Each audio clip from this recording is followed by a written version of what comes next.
I never told my son about my $40,000 monthly salary, even though he always saw me living a simple life.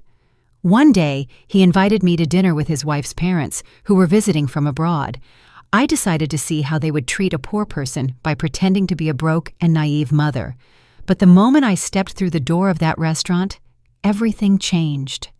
What happened that night devastated my daughter-in-law and her family in a way they never imagined. And trust me, they deserved it. Let me explain how I got there. Let me tell you who I really am, because my son, Marcus, at 35 years old, never knew the truth about his mother. To him, I was always just the woman who left early for the office, who came back tired in the evenings, who cooked with whatever was in the fridge. Just another employee, maybe a secretary, someone ordinary, nothing special. And I never corrected him. I never told him that I earned $40,000 every month, that I had been a senior executive at a multinational corporation for almost 20 years, signing million-dollar contracts and making decisions that affected thousands of people. Why tell him? Money was never something I needed to hang on the wall like a trophy. I grew up in an era where dignity was carried within, where silence was worth more than hollow words. So I guarded my truth. I lived in the same modest apartment for years. I used the same leather handbag until it was worn out. I bought clothes at discount chains, cooked at home, saved everything, invested everything, and became rich in silence. Because true power doesn't shout. True power observes. And I was observing closely when Marcus called me that Tuesday afternoon. His voice sounded different, nervous, like when he was a kid and had done something wrong. "Mom, I need to ask you a favor. Simone's parents are visiting from overseas. It's their first time here. They want to meet you. We're having dinner on Saturday at a restaurant. Please, come." Something in his tone made me uncomfortable. It wasn't the voice of a son inviting his mother. It was the voice of someone asking not to be embarrassed, to fit in, to make a good impression. "Do they know anything about me?" I asked calmly. There was a silence. Then Marcus stammered, "I told them you work in an office, that you live alone, that you're simple, that you don't have much." There it was, the word simple, as if my entire life could be contained in that miserable adjective, as if I were a problem he needed to apologize for. I took a deep, deep breath. "Okay, Marcus, I'll be there." I hung up and looked around my living room. Old but comfortable furniture, walls without expensive artwork, a small TV, nothing that would impress anyone. And at that moment, I decided. If my son thought I was a poor woman, if his wife's parents were coming ready to judge, then I would give them exactly what they expected to see. I would pretend to be broke, naive, and desperate. A mother barely surviving. I wanted to feel firsthand how they treated someone who had nothing. I wanted to see their true faces because I suspected something.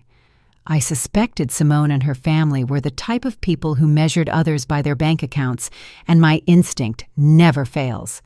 Saturday arrived. I dressed in the worst outfit I owned. A light gray, shapeless, wrinkled dress, the kind they sell at a thrift store. Old, worn-out shoes, no jewelry, not even a watch. I grabbed a faded canvas tote bag, pulled my hair back into a messy ponytail, and looked in the mirror. I looked like a woman broken by life, forgettable, perfect. I got into a taxi and gave the address, a high-end restaurant in the most exclusive part of the city, the kind where the menu doesn't list prices, where each table setting costs more than the average person's monthly salary. As we drove, I felt something strange, a mix of anticipation and sadness. Anticipation because I knew something big was coming. Sadness because a part of me still hoped I was wrong. I hoped they would treat me well, that they would be kind, that they would look past the old clothes. But the other part, the one that had worked 40 years among corporate sharks, that part knew exactly what was waiting for me. The taxi stopped in front of the restaurant. Warm lights, a doorman in white gloves, elegant people entering.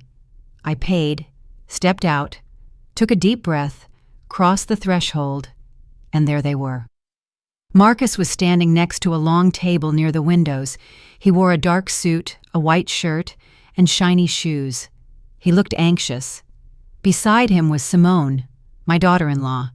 She wore a tailored cream dress with gold accents, high heels, her perfectly straight hair falling over her shoulders. She looked impeccable, as always. But she wasn't looking at me. She was looking towards the entrance with a tense, almost embarrassed expression.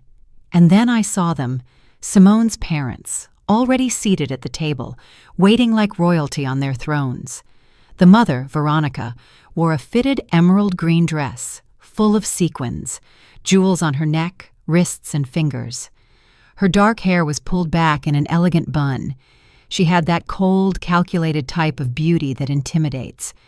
Beside her was Franklin, her husband, an immaculate gray suit, a giant watch on his wrist, a serious expression. Both looked like they had stepped out of a luxury magazine. I walked toward them slowly, with short steps, as if I were afraid. Marcus saw me first, and his face changed. His eyes widened. He looked me up and down. I noticed him swallow. "Mom, you said you'd come." His voice sounded uncomfortable. "Of course, son. Here I am." I smiled timidly, the smile of a woman unaccustomed to such places. Simone greeted me with a quick kiss on the cheek. Cold, mechanical. "Mother-in-law, it's nice to see you." Her eyes said the opposite. She introduced me to her parents in a strange, almost apologetic tone. "Dad, Mom, this is Alara, Marcus's mother." Veronica looked up, studied me, and in that instant I saw everything. The judgment, the disdain, the disappointment. Her eyes scanned my wrinkled dress, my old shoes, my canvas tote. She didn't say anything at first, just extended a hand, cold, quick, and weak. "A pleasure." Franklin did the same, a weak handshake, a false smile. Charmed. I sat down in the chair at the end of the table, the one furthest from them, as if I were a second-class guest. No one helped me pull out my chair. No one asked if I was comfortable. The waiter arrived with the elegant, heavy menus, written in French. I opened mine and pretended not to understand anything. Veronica watched me. "Do you need help with the menu?" she asked with a smile that didn't reach her eyes. "Yes, please. I don't know what these words mean." My voice came out small, timid. She sighed and ordered for me. "Something simple," she said.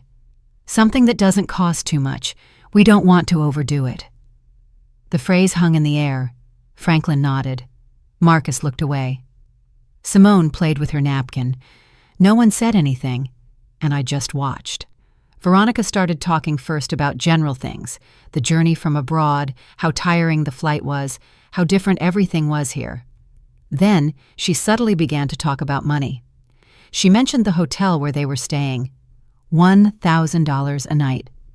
She mentioned the luxury car they had rented, obviously. She mentioned the stores they had visited. "We bought a few things. Nothing major, just a few $1,000s. She spoke, looking at me, expecting a reaction, expecting me to be impressed. I just nodded. "How nice," I said. "That's lovely," she continued. "You know, Alara, we've always been very careful with money. We worked hard, we invested well. Now we have properties in 3 countries. Franklin has major businesses, and I oversee our investments." She smiled, a smile of superiority. "And you, Alara, what exactly do you do?" Her tone was sweet, but venomous. "I work in an office," I replied, lowering my gaze. "I do a little bit of everything, paperwork, filing, simple things." Veronica exchanged a look with Franklin. "Ah, I see. Administrative work. That's fine. It's honest. All jobs are dignified, right?" "Of course," I replied. The food arrived. Enormous plates with tiny portions, all decorated like art. Veronica cut her steak with precision. "This costs $80, she said, "but it's worth it. Quality is worth paying for. One can't just eat anything. Right, Alara?" I nodded. "Of course you're right." Marcus tried to change the subject, talking about work and some projects. Veronica interrupted him. "Son, does your mother live alone?" Marcus nodded. "Yes, she has a small apartment." Veronica looked at me with feigned pity. It must be difficult, isn't it? Living alone at your age without much support? And does your salary cover everything? I felt the trap closing. I barely replied, but I manage. I save where I can. I don't need much. Veronica sighed dramatically. Oh, Elara, you are so brave. Truly, I admire women who struggle alone, although, of course, one always wishes to give our children more, to give them a better life. But oh well, everyone gives what they can. There was the subtle but deadly blow. She was telling me I hadn't been enough for my son, that I hadn't given him what he deserved, that I was a poor, insufficient mother.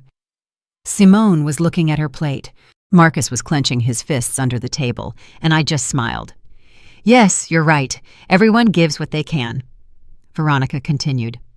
We always made sure Simone had the best. She went to the best schools, traveled the world, learned 4 languages. Now she has an excellent job, earns very well. And when she married Marcus, well, we helped them quite a bit. We gave them money for the down payment on the house. We paid for their honeymoon because that's just who we are. We believe in supporting our children. She looked at me intently. And you, Elara, were you able to help Marcus with anything when they got married? The question floated like a sharp knife. Not much, I replied. I gave them what I could, a small gift. Veronica smiled. How sweet. Every detail counts, right? The amount doesn't matter. The intention is what's important. And right then, I felt the rage begin to stir within me. The rage wasn't explosive. It was cold, controlled, like a river under ice. I breathed slowly, kept the timid smile, and let Veronica keep talking, because that's what people like her do. They talk, they inflate themselves, they show off, and the more they talk, the more they reveal themselves, the more they expose the emptiness inside. Veronica took a sip of her glass of red, expensive wine, swirling it in her hand as if she were an expert. This wine is from an exclusive region in France. It costs $200 a bottle, but when you know quality, you don't skimp. Do you drink wine, Elara? Only on special occasions, I replied, and usually the cheapest one. I don't understand much about these things. Veronica smiled condescendingly. Oh, don't worry. Not everyone has a trained palate. That comes with experience, with travel, with education. Franklin and I have visited vineyards in Europe, South America, and California. We are quite knowledgeable. Franklin nodded. It's a hobby, something we enjoy. Simone is learning too. She has good taste. She inherited it from us. He looked at Simone with pride. Simone offered a weak smile. Thanks, Mom. Veronica turned to me. And you, Elara? Do you have any hobbies? Anything you enjoy doing in your free time? I shrugged. I watch television, cook, walk in the park. Simple things. Veronica and Franklin exchanged another look, a look loaded with meaning, with silent judgment. How lovely, Veronica said. Simple things have their charm too. Although, of course, one always aspires to more, right? To see the world, to experience new things, to grow culturally. But, well, I understand not everyone has those opportunities. I nodded. You're right. Not everyone has those opportunities. The waiter arrived with dessert, tiny portions of something that looked like edible art. Veronica ordered the most expensive one. $30 for a piece of cake the size of a cookie. This is delicious, she said after the first bite. It has edible gold on top. See those little golden flakes? It's a detail only the best restaurants offer.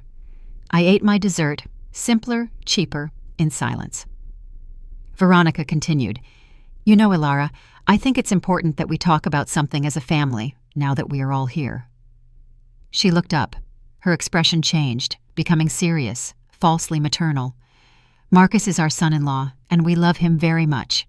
Simone loves him, and we respect that decision. But as parents, we always want the best for our daughter. Marcus tensed up. Mom, I don't think this is the time. Veronica raised her hand. Let me finish, son. This is important. She looked at me. Elara, I understand you did the best you could with Marcus. I know raising him alone wasn't easy, and I truly respect you for that. But now Marcus is at another stage in his life. He is married, he has responsibilities, and well, Simone and he deserve to have stability. Stability? I asked softly. Yes, Veronica replied. Financial, emotional stability. We have helped a lot and we will continue to help, but we also believe it's important that Marcus doesn't have unnecessary burdens. Her tone was clear. She was calling me a burden, me, his mother-in-law. Simone was looking at her plate as if she wanted to disappear. Marcus had his jaw clenched. Burdens? I repeated. Veronica sighed. I don't want to sound harsh, Alara, but at your age, living alone with a limited salary, it's natural for Marcus to worry about you, to feel that he must take care of you, and that's fine. He is a good son. But we don't want that worry to affect his marriage. Do you understand me? Perfectly, I replied. Veronica smiled. I'm glad you understand. That's why we wanted to talk to you. Franklin and I have thought about something. She paused dramatically. We could help you financially, give you a small monthly allowance, something that allows you to live more comfortably without Marcus having to worry so much. Obviously, it would be modest. We can't work miracles, but it would be a support. I remained silent, watching her, waiting. She continued, and in exchange, we would only ask you to respect Marcus and Simone's space. Not to seek them out so much, not to pressure them, to give them the freedom to build their life together without interference. How does that sound? There was the offer, the bribe disguised as charity. They wanted to buy me off. They wanted to pay me to disappear from my son's life, so I wouldn't be a nuisance, so I wouldn't embarrass their precious daughter with my poverty. Marcus exploded. Mom, that's enough! You don't have to… Veronica interrupted him. Marcus, calm down. We're talking like adults. Your mother understands, right, Alara? I picked up my napkin, calmly wiped my lips, took a sip of water, and let the silence grow. Everyone was looking at me. Veronica with expectation, Franklin with arrogance, Simone with shame, Marcus with desperation. And then I spoke. My voice came out differently. It was no longer timid. It was no longer small. It was firm, clear, and cold. That's an interesting offer, Veronica. Truly, very generous of you. Veronica smiled victoriously. I'm glad you see it that way. I nodded. But I have a few questions, just to understand clearly. Veronica blinked. Of course, ask whatever you like. I leaned forward slightly. How much exactly would you consider a modest monthly allowance? Veronica hesitated.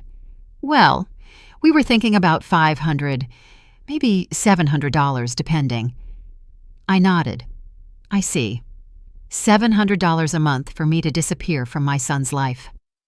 Veronica frowned. I wouldn't put it like that, but yes. I responded. That is exactly how you put it. She adjusted in her chair. Alara, I don't want you to misunderstand. We just want to help. Of course, I said. Help. How did you help with the house down payment? How much was that? Veronica nodded proudly. $40,000. Actually, $40,000. Ah, $40,000. How generous. And the honeymoon? $15,000, Veronica said. It was a 3-week trip through Europe. Incredible. Unbelievable, I replied. So you've invested about $55,000 in Marcus and Simone. Veronica smiled. Well, when you love your children, you don't hold back. I nodded slowly. You're right. When you love your children, you don't hold back. But tell me something, Veronica. All that investment, all that money, did it buy you anything? Veronica blinked, confused. Like, did it buy you respect? I continued. Did it buy you real love? Or did it just buy obedience? The atmosphere changed. Veronica stopped smiling. Excuse me. My tone became sharper. You've spent the entire night talking about money, about how much things cost, how much you spent, how much you have. But you haven't asked even once how I am, if I'm happy, if something hurts me, if I need company. You have only calculated my worth, and apparently I'm worth $700 a month. Veronica paled. I didn't… Yes, I interrupted her. Yes, you did. Since I arrived, you've been measuring my value with your wallet. And do you know what I discovered, Veronica? I discovered that the people who only talk about money are the ones who least understand their true value. Franklin intervened. I think you are misinterpreting my wife's intentions. I looked at him directly. And what are her intentions? To treat me with pity? To humiliate me throughout dinner? To offer me alms so I'd vanish? Franklin opened his mouth but said nothing. Marcus was pale. Mom, please. I looked at him. No, Marcus, please don't. I'm done being quiet. I placed the napkin on the table. I leaned back in my chair. There was no more timidity in my posture, no more shrinking. I looked Veronica directly in the eyes. She held my gaze for a second, then quickly looked away, uncomfortable. Something had changed, and she felt it. Everyone felt it. Veronica, you said something very interesting a moment ago. You said you admire women who struggle alone, who are brave. Veronica nodded slowly. Yes, I did. Then, let me ask you something. Have you ever struggled alone? Have you ever worked without your husband backing you?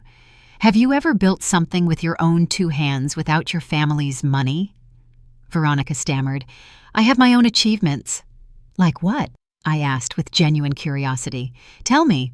Veronica adjusted her hair. I manage our investments. I oversee properties. I make important decisions in our businesses. I nodded. Businesses your husband built, properties you bought together, investments made with the money he generated, or am I wrong? Franklin intervened, annoyed. That's not fair. My wife works just as hard as I do. Of course, I replied calmly. I don't doubt she works. But there is a difference between managing money that already exists and creating it from scratch, between overseeing an empire you inherited and building it brick by brick, don't you think? Veronica pressed her lips together. I don't know where you are going with this, Ilara. Let me explain, I replied. 40 years ago, I was 23 years old. I was a secretary in a small company. I earned minimum wage. I lived in a rented room. I ate the cheapest food I could find, and I was alone, completely alone. Marcus stared at me. I had never told him this in such detail. I continued. One day, I got pregnant. The father disappeared. My family turned their backs on me. I had to decide whether to keep going or give up. I chose to keep going. I worked until the last day of my pregnancy. I went back to work 2 weeks after Marcus was born. A neighbor took care of him during the day. I worked 12 hours a day. I paused and drank some water. No one spoke. I didn't stay a secretary. I studied at night. I took courses. I learned English at the public library. I learned accounting, finance, administration. I became an expert in things no one taught me, all on my own, all while raising a child alone, all while paying rent, food, medicine, and clothes. Veronica was staring at her plate. Her arrogance was starting to crumble. And you know what happened, Veronica? I climbed up little by little, from secretary to assistant, from assistant to coordinator, from coordinator to manager, from manager to director. It took me 20 years of non-stop work, of sacrifices you can't even imagine. But I did it. And do you know how much I earn now? I asked. Veronica shook her head. $40,000 a month. The silence was absolute, as if someone had hit a pause button on the universe. Marcus dropped his fork. Simone's eyes went wide. Franklin frowned in disbelief, and Veronica froze, her mouth slightly open. $40,000, I repeated. Every month, for almost 20 years, that's almost $10 million in gross income over my career. Not counting investments, not counting bonuses, not counting company stock. Veronica blinked several times. No, I don't understand. You earn $40,000 a month? That's right, I replied calmly. I am the regional director of operations for a multinational corporation. I oversee 5 countries. I manage budgets of hundreds of millions of dollars. I make decisions that affect more than 10,000 employees. I sign contracts that you couldn't read without lawyers, and I do it every day. Marcus was pale. Mom, why did you never tell me? I looked at him tenderly. Because you didn't need to know, son. Because I wanted you to grow up valuing effort, not money. Because I wanted you to become a person, not an heir. Because money corrupts, and I wasn't going to let it corrupt you. But then, Simone whispered, why do you live in that small apartment? Why do you wear simple clothes? Why don't you drive a luxury car? I smiled. Because I don't need to impress anyone. Because true wealth isn't shown off. Because I learned that the more you have, the less you need to prove it. I looked at Veronica. That's why I came dressed like this tonight. That's why I pretended to be poor. That's why I acted like a broken, naive woman. I wanted to see how you would treat me if you thought I had nothing. I wanted to see your true colors. And boy, did I see them, Veronica. I saw them perfectly. Veronica was red with shame, rage, and humiliation. This is ridiculous. If you earned so much money, we would know. Marcus would know. Why would he believe you are poor? Because I let him, I replied. Because I never talked about my job. Because I live simply. Because the money I earn, I invest, I save, I multiply. I don't spend it on flashy jewelry or showing off in expensive restaurants. Franklin cleared his throat. Even so, this doesn't change the fact that you were rude, that you misinterpreted our intentions. Really? I looked at him fixedly. I misinterpreted when you said I was a burden to Marcus? I misinterpreted when you offered to pay me $700 to disappear from his life? I misinterpreted every condescending comment about my clothes, my job, my life? Franklin didn't answer. Neither did Veronica. I stood up. Everyone looked at me. Let me tell you something that clearly no one has ever told you. Money does not buy class. It does not buy real education. It does not buy empathy. You have money, perhaps a lot, but you don't have an ounce of what truly matters. Veronica stood up, furious. And you do? You, who lied, who deceived us, who made us look like fools? I didn't make you look like fools, I replied coldly. You took care of that all on your own. I just gave you the opportunity to show who you are, and you did it magnificently. Simone had tears in her eyes. Mother-in-law, I didn't know. I know, I interrupted her.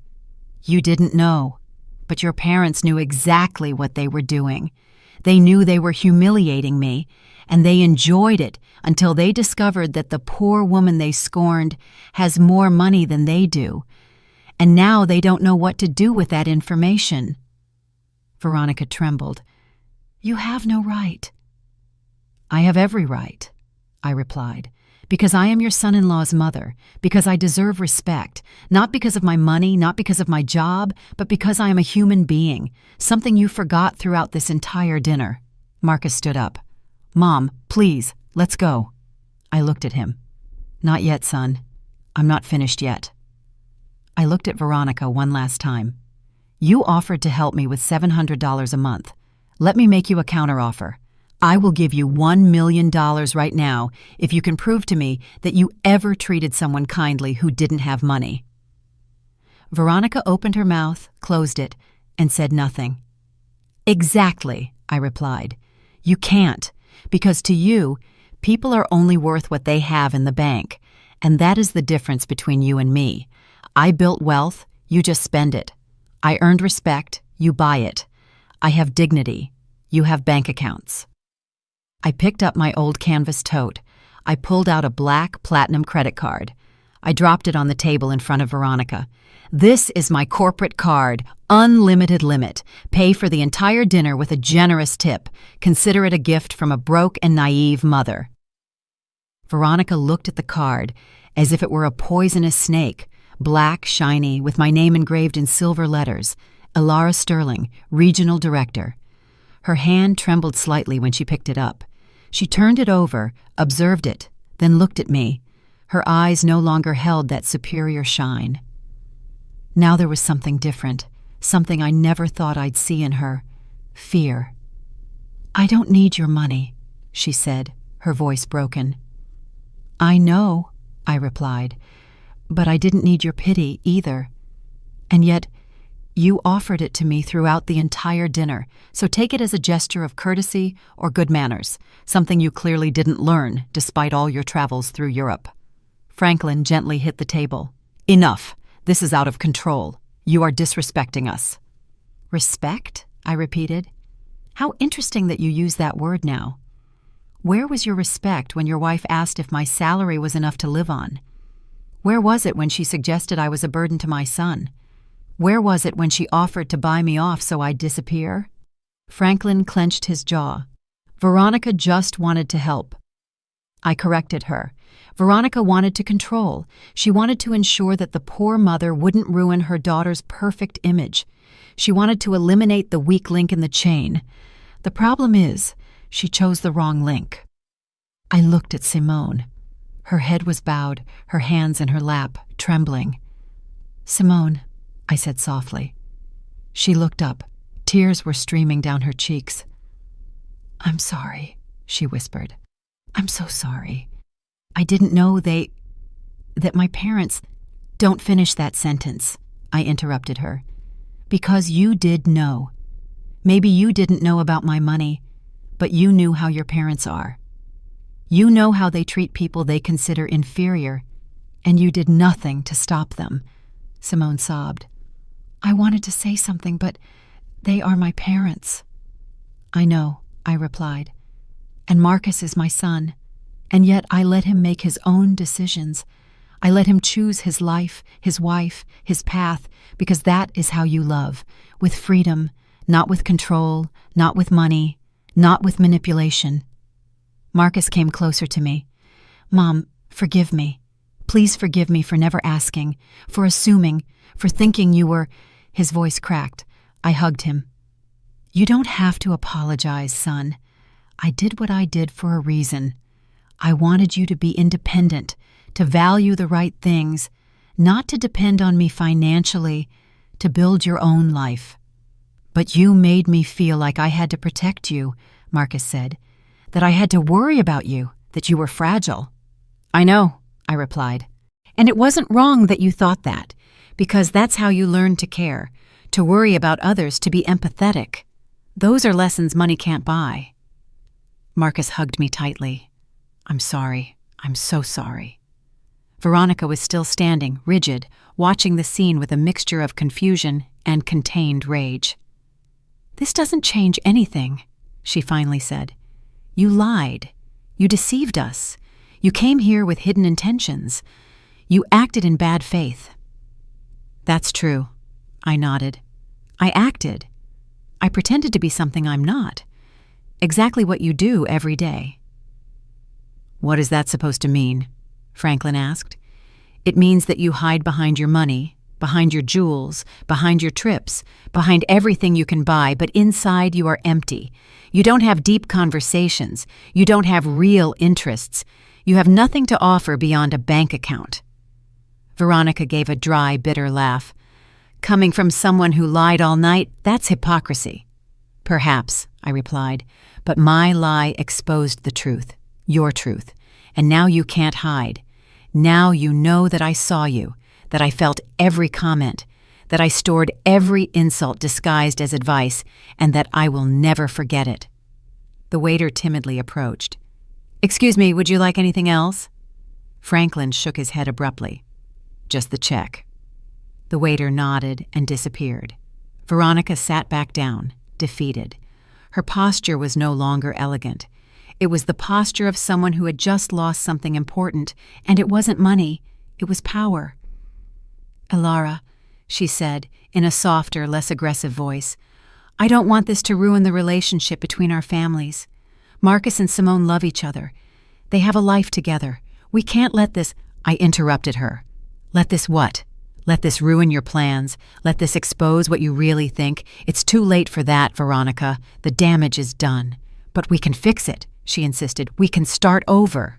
"No," I cut her off firmly. "We can't, because now I know who you are, and you know who I am. And that truth cannot be erased with empty apologies or fake smiles. You treated me like trash, and you did it with pleasure because you thought you could." Franklin cleared his throat. "You were the one who came here lying. You provoked this situation." "You're right," I nodded. "I provoked this because I needed to know. I needed to confirm what I already suspected, that you are not good people, that your money doesn't make you better, that you are exactly the kind of people who despise others for not having the same things. Veronica wiped away a tear. We are not bad people. Maybe not, I replied, but you are definitely not good, and there is a huge difference between those two things. The waiter returned with the check and left it in the center of the table. No one touched it. Veronica looked at my black card still in her hands, then looked at me. I'm not going to use your card, she said. We will pay our own bill, as we always do. Perfect, I replied. Then keep that card as a souvenir, as a reminder that not everything is as it seems, that the woman you scorned all night has more than you will ever have. And I'm not just talking about money. Veronica put the card down on the table. I don't want it. I don't want your moral lecture either. I pushed it back toward her. Keep it anyway, because something tells me you'll need it. Someday you'll run into someone like me, someone who pretends to be less than they are, and you'll make the same mistake again, because people like you never learn. Franklin took out his wallet, pulled out several credit cards, all golden, all shiny. He chose one and put it on the check. The waiter took it and left. No one spoke during those waiting minutes. The silence was thick, uncomfortable, and heavy. Simone cried quietly. Marcus held my hand. Veronica stared at the wall. Franklin checked his phone to avoid eye contact. The waiter returned. Sir, your card was declined. Franklin looked up abruptly. How was it declined? The waiter repeated. Declined. Do you have another form of payment? Franklin turned red. That's impossible. That card has an extremely high limit. It must be a system error. The waiter shrugged. I can try again if you like. Franklin handed him another card. The waiter left. Veronica nervously looked at her husband. What happened? I don't know, Franklin replied, irritated. It must be a bank error. Maybe they froze the account for security. It happens sometimes when you travel. I nodded with feigned understanding. Of course those things happen. How inconvenient. The waiter returned again. I'm sorry, sir. This one was also declined. Franklin stood up. This is ridiculous. I'm calling the bank right now. He stormed out of the restaurant. Veronica remained seated, ashamed, humiliated. This has never happened to us, she murmured. Never. What terrible timing, I commented without emotion. Marcus looked at the check. Mom, No, I interrupted him. You are not paying for anything. I took out my wallet, a simple old leather wallet. I pulled out another card. This one was not black. It was transparent, made of heavy metal. A card that less than 1% of people in the world possess. I put it on the table in front of Veronica. She looked at it. Her eyes widened. She recognized what it was. That's a Centurion card. That's right, I replied. American Express, exclusive invitation, minimum annual spending requirement of $250,000, $5,000 annual fee just for having it, and benefits you can never imagine. Veronica said nothing. The waiter took the card carefully, as if it were something sacred. He returned in less than 2 minutes. Thank you, Ms. Sterling. Everything is settled. Would you like the receipt? It's not necessary, I replied. The waiter nodded and left. Veronica continued looking at the space where the card had been. I stood up, took my old wallet, my canvas tote, and looked at Veronica one last time. The dinner was delicious. Thank you for the recommendation of the place, and thank you for showing me exactly who you are. You saved me a lot of time, a lot of energy, and many future disappointments. Veronica finally looked up. Her eyes were red, not from crying, but from contained rage. This doesn't end here, she said, her voice trembling. You can't just humiliate us and walk out as if nothing happened. Simone is our daughter. Marcus is our son-in-law. We will still be family. You will have to see us. You are right, I smiled. I will have to see you at birthdays, Christmases, and family gatherings, but now I will see you differently. I will no longer wonder what you think of me. I already know. And you will know that I know, and you will live with that every time you see me, every time you pretend to be kind. You will remember this night." Franklin returned to the table. His phone was in his hand. His face was pale. "There's a problem with the accounts," he said. "A temporary block. For security. It will be resolved tomorrow." He looked at the table. "Did they pay already?" "Yes," Veronica replied without looking at him. "She paid." Franklin looked at me. His pride was shattered. "Thank you," he murmured. It was barely audible. "You're welcome," I replied. "That's what family is for, isn't it? To help each other, especially when someone needs a small allowance, say $700 or, in this case, $800, which is what this dinner cost." Franklin closed his eyes. Veronica clenched her fists in her lap. Marcus approached. "Mom, let's go, please. It's enough." I looked at him. "You're right. It is enough." I turned to Simone. She was still crying quietly. "Simone," I said softly. She lifted her head. "You are not to blame for how your parents are. No one chooses their family. But you do choose how you act, how you treat others, how you will raise your own children someday." Simone nodded through her tears. "I'm sorry," she whispered again. "Don't apologize again," I told her. "Just learn. Learn that money does not define people, that humility is not weakness, that respecting others costs nothing, and that if you ever have children, teach them to see the heart of people, not their bank account." Simone sobbed harder. Marcus hugged her. Veronica looked away. Franklin checked his phone again, avoiding all eye contact. I headed for the exit. I took a few steps, then stopped and turned around one last time. "Ah, Veronica, one more thing." She looked at me. "Do you remember when you said you speak 4 languages?" Veronica frowned. "What does that have to do with anything?" "Just curious," I replied. "In which of those 4 languages did you learn to be kind? Because clearly it wasn't in any of them." Veronica opened her mouth, but no words came out. "Exactly," I said. "You can speak 100 different languages and still not say anything worth listening to." I walked out of the restaurant. Marcus walked beside me. The fresh night air hit my face. I breathed deeply. I felt as if a huge weight had been lifted off me. Not a physical weight, but an emotional one. The weight of pretending, of tolerating, of keeping silent. Marcus took my arm. "Mom, are you okay?" "Perfectly fine," I replied. "Better than ever. And you, Marcus?" Marcus sighed. "I don't know. I'm processing everything." "I can't believe you never told me about your job, about your money, about everything you accomplished." I stopped and looked him in the eyes. "Does it bother you?" He quickly shook his head. "No, of course not. I'm proud, incredibly proud. But I also feel foolish, blind." "You are not foolish," I told him. "You simply saw what I wanted you to see. And I did it on purpose because I needed you to grow up without depending on me, without feeling you had an economic safety net waiting for you. I needed you to fight, to work, to value everything you achieved on your own." Marcus nodded. "I understand.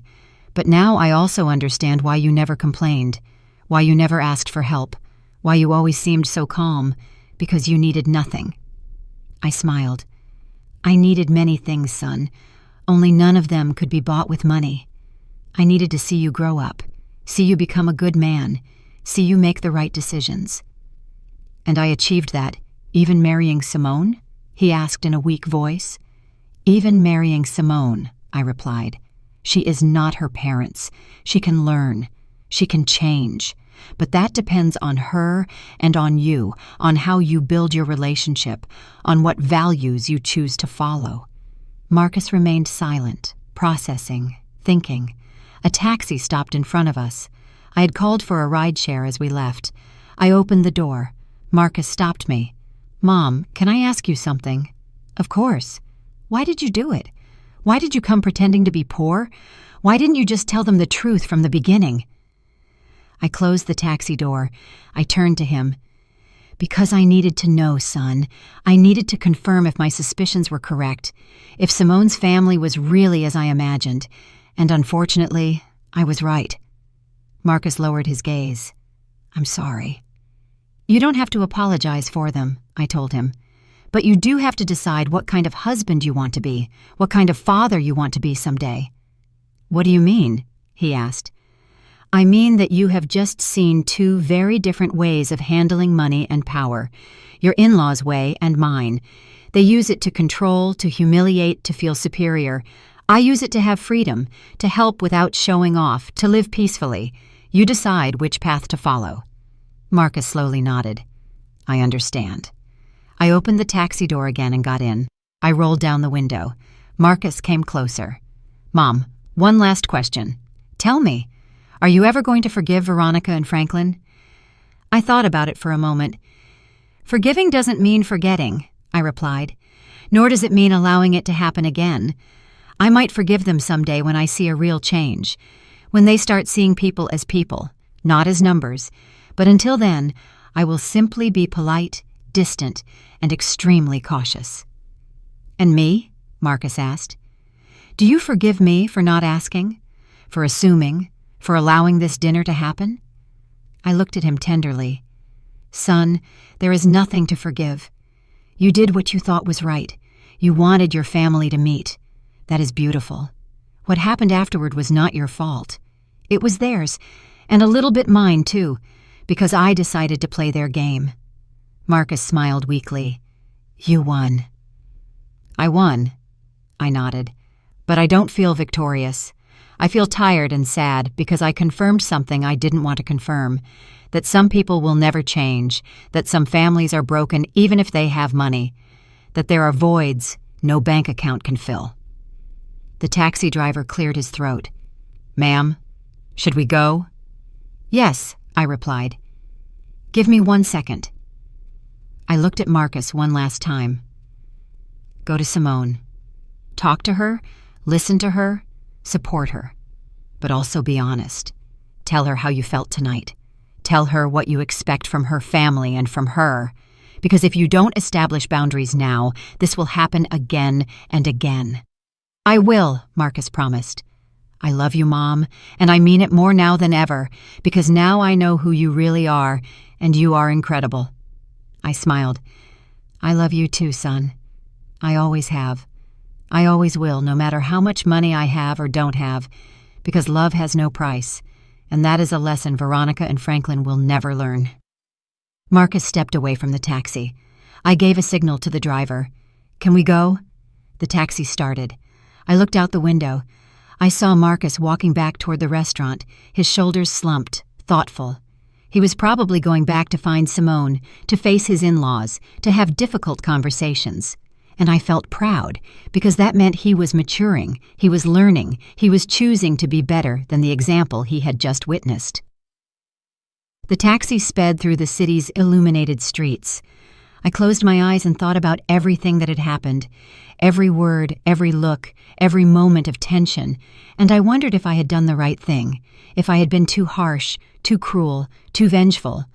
But then I remembered every disguised insult, every condescending comment, every look of disdain, and I knew that no, I hadn't been too anything, I had simply been honest.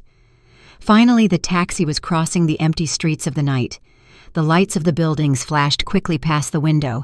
I opened my old canvas tote and took out my phone. A simple phone, nothing ostentatious, nothing attention-grabbing. I had 3 unread messages. One from my assistant asking about a Monday meeting, another from a colleague congratulating me on a closed contract, and one from an unknown number. I opened the unknown message. It was from Simone. Mother-in-law, please forgive me. I didn't know my parents would be like that. I am ashamed. I need to talk to you, please. I looked at the message for a long time. I thought about responding. Then I decided not to. No, she still needed time. She needed it too. Words rushed out of guilt rarely mean anything real. True changes take time, reflection, and consistent action. I put the phone aside. The taxi driver looked at me through the rearview mirror. Excuse me for asking, ma'am, is everything okay? I looked up at him. Yes, everything is fine. Why? Well, you got in very quietly. And normally the people who come out of that restaurant are happy, talking about how delicious the dinner was. You came out as if you had been in a war. I smiled slightly. Something like that. Was it that obvious? He shrugged. I've been driving a cab for 20 years. I've seen it all. Drunk people, people fighting, couples breaking up, families arguing. And you have that look of someone who just said something they'd been keeping inside for years. You're perceptive, I told him. It's my job, he replied. Plus it helps pass the time. Do you want to talk about it? You don't have to, but sometimes it helps to tell things to a stranger. Someone who isn't going to judge you, someone who doesn't know you. I thought about his offer. It was tempting, but I shook my head. Thank you, but I think I've talked enough for today. He nodded. I understand, but let me tell you something. Whatever happened in there, you did the right thing. I know because you are calm. You are not crying. You are not screaming. You are processing, and that means you spoke your truth. And the truth always brings peace, even if it hurts. His words surprised me. He was an older man, maybe 60 years old, with gray hair and working hands. A simple man, like the one I pretended to be. Do you believe in the truth? I asked him. I believe in honesty, he replied. Not always the absolute truth, because the truth changes depending on who tells it. But honesty doesn't. Honesty is saying things the way you feel them, without masks, without lies, even if it hurts, even if it makes things awkward, even if it costs you something. I nodded. You're right. My wife always told me I was too direct, he continued, that I said things without a filter, that I hurt people without meaning to, and maybe she was right. But she also told me that she never doubted me because she knew that what came out of my mouth was real, not calculated, not manipulated, just real. I smiled. She sounds like a good woman. She was, he replied. She died 5 years ago. I'm sorry, I said sincerely. He shook his head. Don't be sorry. We had 40 years together. 40 years of honesty, of fights, of reconciliations, of laughs, of tears. And not once did I go to sleep wondering what she really thought because she always said it. And so did I. That is a gift. You're right, I murmured. It's a gift. The taxi stopped at a red light. Can I ask you something personal? The taxi driver asked. Go ahead. Are you rich? The question took me by surprise, not because of the question itself, but because of the direct way he asked it. Why do you ask that?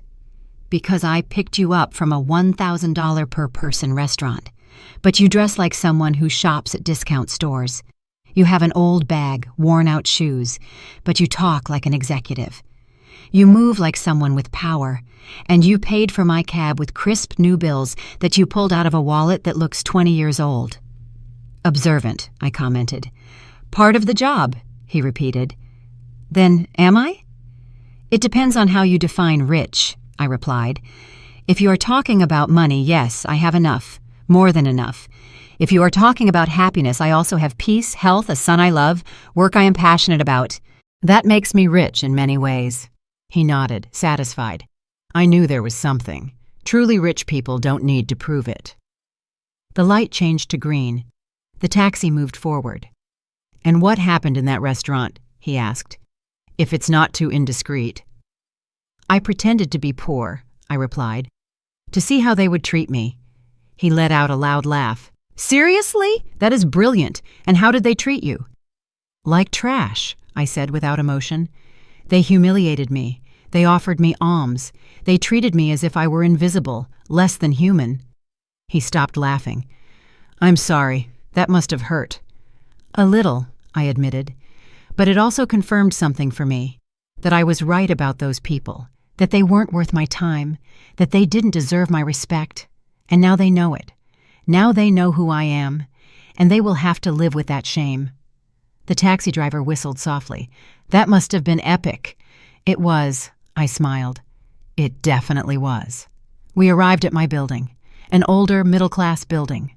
Nothing luxurious, nothing impressive, but comfortable, safe, home. The taxi driver parked and looked at the building. "You live here?" "I live here," I confirmed. He shook his head, astonished. "You truly are special. Most people with money move to expensive areas, to buildings with doormen, private security, gyms, and pools. You live like a normal person." "I am a normal person," I replied. "I just have more money than most. But that doesn't make me different. It doesn't make me better. Money is just a tool, not an identity." He smiled. "I wish more people thought that way. The world would be better." I took out my wallet. "How much is it?" $30, he replied. I gave him a $100 bill. "Keep the change, ma'am. This is too much." "It's not," I said. "You listened to me. You gave me perspective. You reminded me that there are still good people. That is worth more than $70. He took the bill carefully. "Thank you. Truly. Thank you." "Thank you," I replied. "And take care of that honesty. It's rare. It's valuable. Don't lose it." "I won't," he promised. I got out of the taxi, closed the door. He rolled down the window. "Ma'am, one last thing. Tell me. Whatever happened tonight, don't regret it. Don't feel sorry, because people like you, the people who speak the truth, even if it hurts, are the ones who change the world. Little by little, one conversation at a time." I smiled. "Thank you. I will remember that." The taxi drove away. I stood in front of my building, looking up at my 5th-floor window. The light was off, dark, silent, waiting for me. I entered the building and walked up the stairs. I never used the elevator. I preferred to walk, to stay active. I reached my door. I took out my keys, the same keys I had had for 15 years. I opened the door. The apartment was cold, empty. I turned on the light. Everything was in its place. The simple living room, the small kitchen, the dining room with mismatched chairs, the walls without expensive artwork. And I felt at peace because this place was mine, truly mine, not bought to impress, not decorated to show off, simply a space where I could be myself, without masks, without pretensions. I took off my old shoes, took off the wrinkled gray dress, and put on comfortable clothes, and old, soft, familiar pajamas. I made myself some tea, sat on the sofa, and turned on the television. News. Nothing interesting. I turned it off. I sat in silence, thinking, processing, feeling. And for the first time in many years, I felt completely free. Free from pretending, free from being silent, free from tolerating, free from being less than I was. Because that night, I didn't just expose Veronica and Franklin. I also liberated myself from expectations, from judgment, from the need to hide who I was. And that was invaluable. More than any amount in my bank account. My phone vibrated. Another message, this time from Marcus. "Mom, did you get home safely?" I smiled. I quickly replied, "Yes, son. I arrived perfectly fine. I'm home resting." His reply was immediate. "I love you. Thank you for everything, for being who you are, for teaching me, for never giving up." I closed my eyes. I felt a tear roll down my cheek. Not from sadness, from relief, from love, from gratitude. I replied, "I love you too, always." I put the phone aside. I drank my tea. I looked around my simple apartment, my sanctuary, my truth, and I smiled. Because at the end of the day, it didn't matter how much money I had. It didn't matter how high I had climbed in my career. The only thing that mattered was this moment, this peace, this honesty with myself. I woke up early on Sunday, as always. 40 years of working had trained me to rise with the sun. Even though it was my day off, my body no longer knew how to sleep late. I prepared strong coffee, black. I sat by the window with a hot mug in my hands. I watched the city wake up, the vendors opening their stalls, people walking somewhere. Life continued as always, indifferent to personal dramas. My phone started ringing. It was a familiar number, Marcus. I answered. "Good morning, son." His voice sounded tired. "Mom, I need to talk to you." "Did something happen?" "A lot," he replied. "Last night, Simone and I talked for hours. Her parents were there too. It was intense." I took a sip of coffee. "Tell me." Marcus sighed deeply. "After you left, I went back to the restaurant. Veronica and Franklin were still there, waiting for their cards to work. It was humiliating for them. Simone was devastated, crying, and I was furious, more furious than I have been in years." I waited in silence. He continued, "I told them everything I felt during that dinner. I told them I was ashamed of them, that they treated my mother like trash, that their behavior was unacceptable, that I wouldn't tolerate it ever again." "And what did they say?" I asked. At first, Veronica tried to defend herself. She said they just wanted to protect Simone, that they wanted to make sure I had a stable family, that they didn't have bad intentions. Franklin said I was exaggerating, that it had been a normal dinner, that your reaction was disproportionate. I squeezed the mug in my hands. Typical. "But then Simone spoke," Marcus continued. "She told her parents that they were wrong, that they had been cruel, that she had seen every comment, every look, every disguised insult, and that she was ashamed to be their daughter at that moment." His voice cracked. "Mom, I had never seen Simone confront her parents like that." I smiled slightly. "That's good. It means she's waking up." "Veronica got hysterical," Marcus said. "She started yelling that Simone was ungrateful, that they had sacrificed everything for her, that they had given her the best life, that she had no right to judge them. Franklin backed her up. He said we were being manipulated by you, that you had planned everything to make them look bad." I let out a dry laugh. "Of course it's my fault." "That's what made them angriest," Marcus said. "I told them they were right, that you did plan everything, but that they fell into the trap because that's really how they are, because they really treat people they consider inferior badly, that you just gave them the opportunity to show themselves, and they did it perfectly." "Well said," I murmured. "Thanks. I learned it from you." There was a silence. Then Marcus continued, "Mom, I need you to know something. Last night, I made a decision. Simone and I are going to set boundaries with her parents. We are not going to cut off the relationship, but we are going to set clear rules. No comments about money, no comparisons, no attempts to control our lives. And if they can't respect that, then they will have to accept the consequences." "And did they accept?" I asked. "No," he replied. "They left furious. They said we were ungrateful, that we would regret it someday, that when we needed help, they wouldn't be there. Franklin said he was going to reconsider his will. Veronica said Simone had chosen the wrong family." I shook my head. Emotional blackmail, the last resort of people without arguments. "Exactly," Marcus said. "But it didn't work. Simone stood firm. I did too. They left the restaurant without saying goodbye, without looking back, and honestly, Mom, I felt relief, as if a huge weight had been lifted off me." "That's because it was," I told him. "You lifted the weight of living under their expectations, under their control. Now you can build your life however you want, not as they dictate." "Thank you, Mom," Marcus said, his voice emotional. "Thank you for doing what you did last night. I know it was difficult. I know it was awkward, but we needed to see it. I needed to see who they really were, and Simone needed to see that there was another way to live, a more honest, more authentic way. You are welcome, son. I only did what I believed was right." "There is something else," Marcus said. "Simone wants to come see you. She wants to apologize in person. She wants to talk to you, not as a daughter-in-law trying to look good, but as a woman trying to learn. What do you think?" I thought for a moment.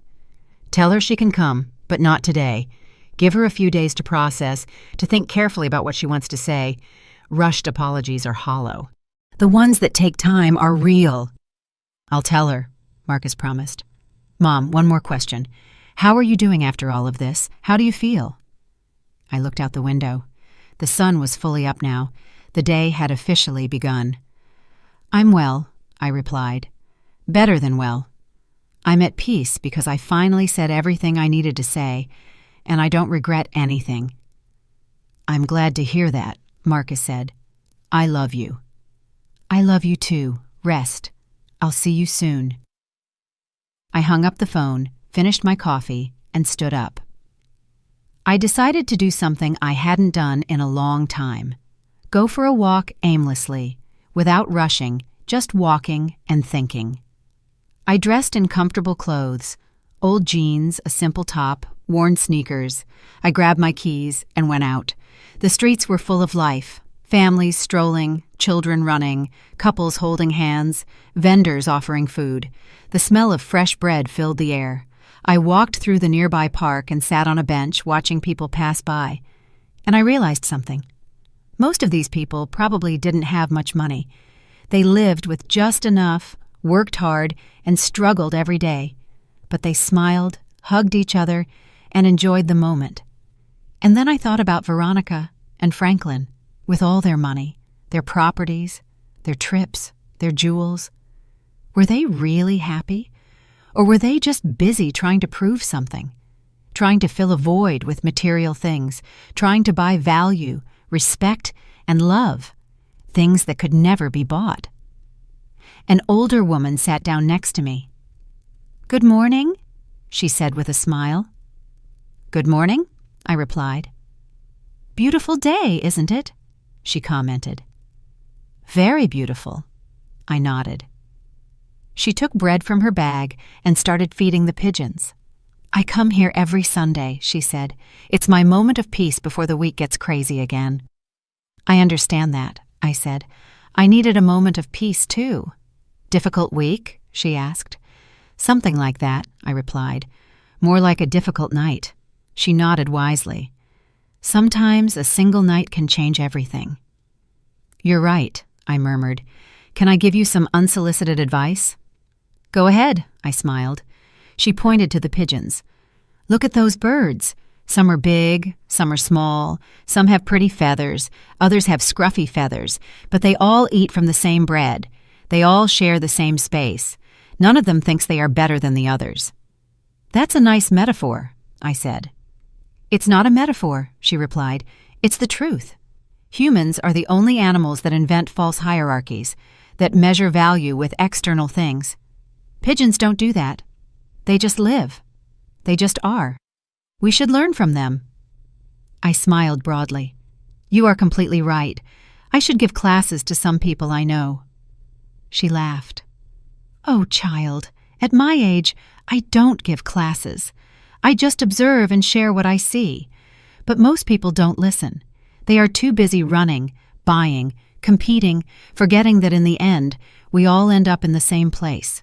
With or without money, with or without jewels, with or without properties. We all end up turning into dust." "How philosophical," I commented. "How realistic," she corrected.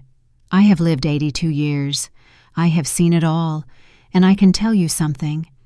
The most miserable people I met were the ones who had the most, because it was never enough. They always wanted more. They always competed. They always compared. And they died without having truly lived, without having truly loved, without having truly been." Her words resonated deep within me, as if she had touched upon something I already knew but hadn't articulated. "Thank you," I told her, "for sharing that." She patted my hand. "You're welcome, child.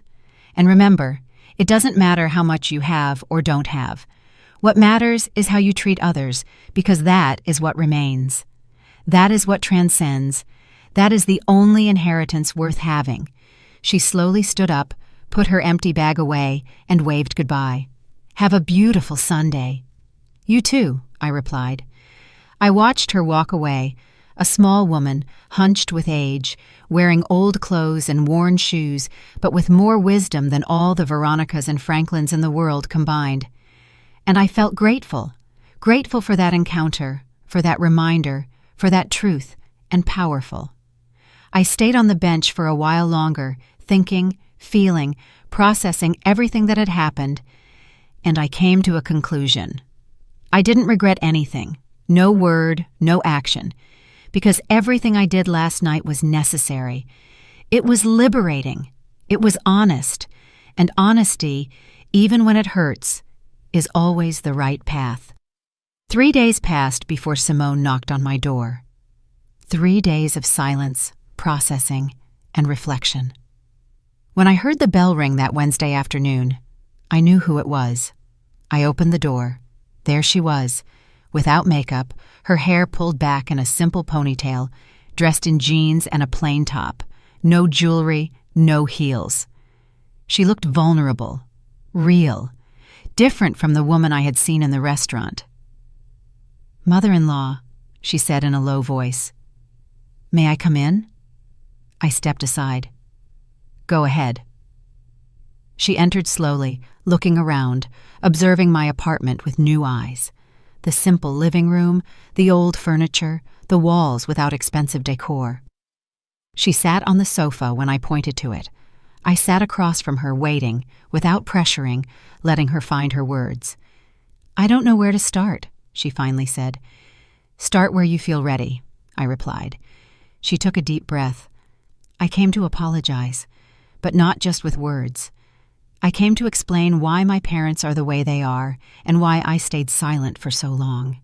I listened in silence. Simone continued, her voice trembling. "My parents grew up poor, in a small town overseas, without electricity, without running water, working in the fields since they were children. They saw their own parents die young due to lack of medicine, lack of money. They went hungry, they suffered, and they promised themselves they would never be poor again. They would do whatever it took to get out of there." I nodded. "I understand. That explains a lot." "They worked like animals," Simone continued. "They saved every penny. They immigrated looking for opportunities. Franklin built his business from scratch, literally from scratch. And when they started earning money, they never forgot what it was like not to have it. That's why they talk about it so much. That's why they measure everything by that standard, because to them, money means survival. It means security. It means never going back to that dark place." "It's understandable, Femeno," I said. "Trauma does strange things to people." Simone nodded. "But that doesn't